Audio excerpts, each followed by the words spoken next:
Hi everyone, this is Heather Lottinen from the Flourish.Academy. This is episode 551. Today we are talking about color spaces. But first, I wanted to give you an update on the blue light blockers that I talked about in episode 542. Side note, if you are photographing someone with reflective lenses like this, obviously this is reflecting the window that's in front of me, you could just tilt these up a little bit on the side, and do you see how that reflection went away? This is just like off my ear a little bit. So when you're photographing, you ask someone to do that. That way you don't get as bad, because look at that. Look how bad that reflection is. But if you do this, it's a little bit better. Anyway, I was at my eye doctor last week and I was asking her about these. And you know, the truth is, have they helped? I don't know. I can't really say, because there aren't any real studies to suggest that they help. She was kind of on the fence about it. She said, you know, it doesn't hurt to try, but it's probably more a function of eye strain. It's not necessarily that you need to block blue light. It's that you need to get off your freaking devices. We're on our phones and our computer too much. So I wear these periodically throughout the day. Again, I'm not sure if it's made a difference or not. I think if you pick up an inexpensive pair to try, here's what I think. I think it's the placebo effect. I think if you believe that these help you and that they work, then they will. And if you don't, they won't.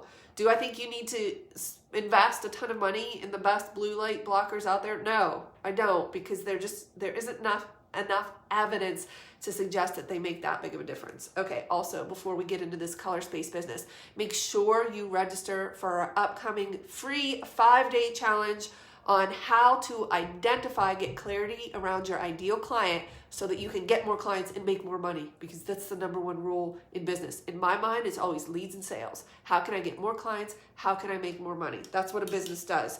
This color space issue came up recently in the big community group, and someone was confused and asking, because what can happen is if you are changing color spaces, you could see an image maybe in Lightroom that you think looks very pleasing, and then you open it in another application and the colors shift and you're like, what the heck is going on? That does not look the same.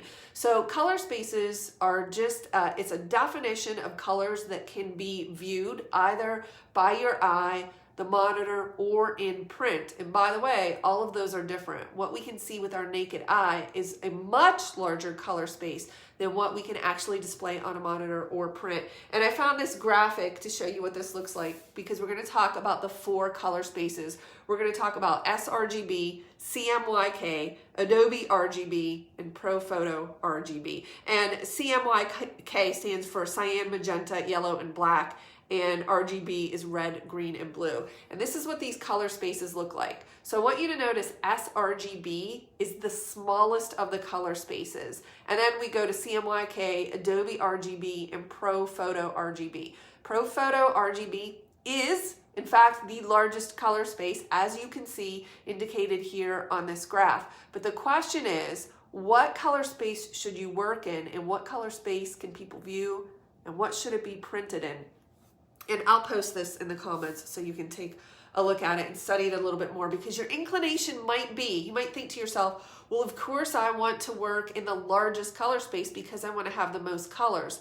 Well, in theory, I suppose that would be good, except that most commercial labs print in sRGB, which is the smallest of the color spaces.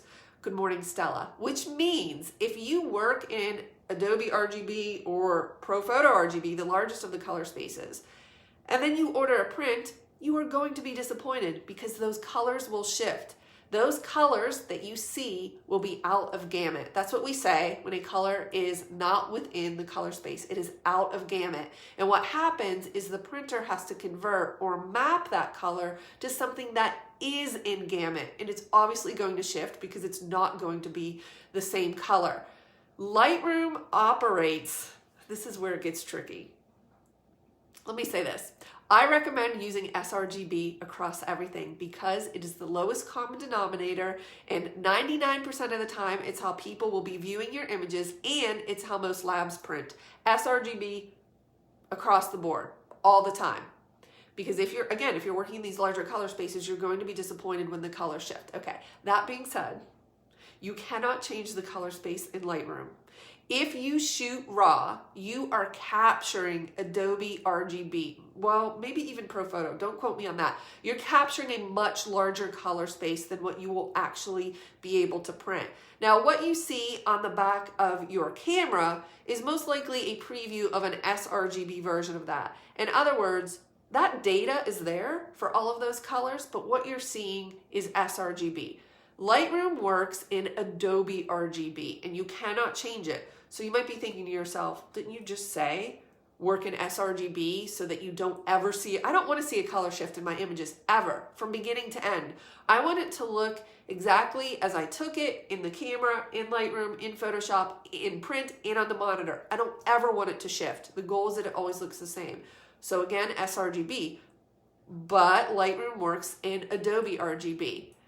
Well, that's true, except I have my monitor calibrated and set up to display sRGB. Therefore, I am only seeing sRGB colors, that color space within the gamut inside of Lightroom. I'm not seeing the larger Adobe RGB color profile. I don't want to see it. Why? I can't use it. It is unusable to me. I want to be able to see in print what I'm going to see in print, and that is always going to be sRGB. Okay, always. 99% of the time. There are very few exceptions to this. Let me give you a few that I am aware of. If you are working with a publication, oftentimes the photographer would ask them, what color space would you like these photos to be in? Sometimes it is Adobe RGB. Sometimes it's not. It's usually sRGB, but occasionally a publication will ask for something different. If you are a designer and you work with a specific lab, and I have, some of them like design elements. I'm thinking in particular, I ordered this very large banner at one point and it was printed in CMYK. Again, that's cyan, magenta, yellow, and black. It's just a different color space. It is larger than the sRGB color space. So I worked with it in CMYK in Photoshop, and I delivered it in CMYK because you can change that in Photoshop, your working color space.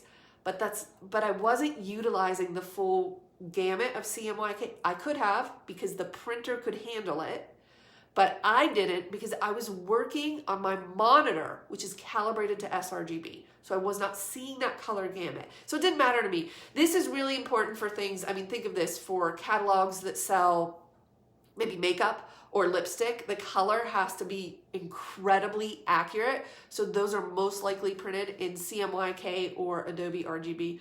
Again, don't quote me on that. I don't work for those magazines, but I know that they can work with larger color spaces based on how they print. For the most part, for photographers, we are printing with commercial labs that print in sRGB. If you think it's better to work in a larger color space, you would be wrong because you would get a print back and it would look different. If you work with a lab and they have a different color space and you work in that color space, that's the bottom line. What you work in and what you print in need to be the same, or you're going to get a shift in your colors. Something will be out of gamut, it will be mapped, and you will most likely be disappointed because it won't look like you intended. Therefore, everything is set across the board for me in sRGB, including my monitor. Most people's monitors are using that color space, so that's what your clients would be seeing anyway. So I would also recommend calibrating your monitor. There's two ways to do that. There's software calibration and there's hardware calibration. On both Mac and PC, there's built-in software that you can use where you look at colors and you set color points and you set gammas, lightness, darkness, luminosity, and it will establish a profile for you. And then what I recommend is that you edit some photos from a bunch of different sessions and order some test prints. The bottom line is this: when you order test prints, different sessions, different lighting, and you look at them, do they look like you expected? If the answer is yes, you're set. If the answer is no, then it might be time to move to a hardware calibration, such as the Spider Pro, which is a physical device that you place on your monitor that measures it, I would say, more scientifically, more objectively, because it's not your, we see color differently. We all see color differently. So using the hardware calibration is a little more accurate. It can be. It's not, but again, don't think that it's completely necessary. If your prints are coming out how you expect, then relax. You are fine. If they're not, that's when you might need to try a different method of calibration. But the bottom line here is we're working in sRGB across the board, across everything. Please let me know if you have any questions or comments on this, because I see this question all the time. Very, very often photographers are confused by this, and or they see color shifts when they're working in Lightroom and they open something in Photoshop.